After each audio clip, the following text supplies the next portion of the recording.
السلام علیکم ورحمۃ اللہ وبرکاتہ۔ آج جو ہم دعا پڑھنے جا رہے ہیں وہ ہے اور جب پخانے سے نکلیں تو یہ دعا پڑھیں، یعنی جب آپ بیت الخلاء سے باہر آئیں، جب آپ واش روم سے نکلیں تو اس دعا کا اہتمام کریں۔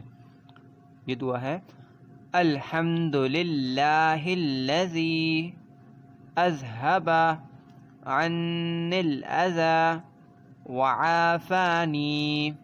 دوبارہ پڑھیں گے الحمد للہ الذی اذہب عنی الاذی وعافانی، جس کا ترجمہ ہے سب تعریفیں اللہ ہی کے لیے ہیں جس نے مجھ سے ایذا دینے والی چیز دور کی اور مجھے چین دیا۔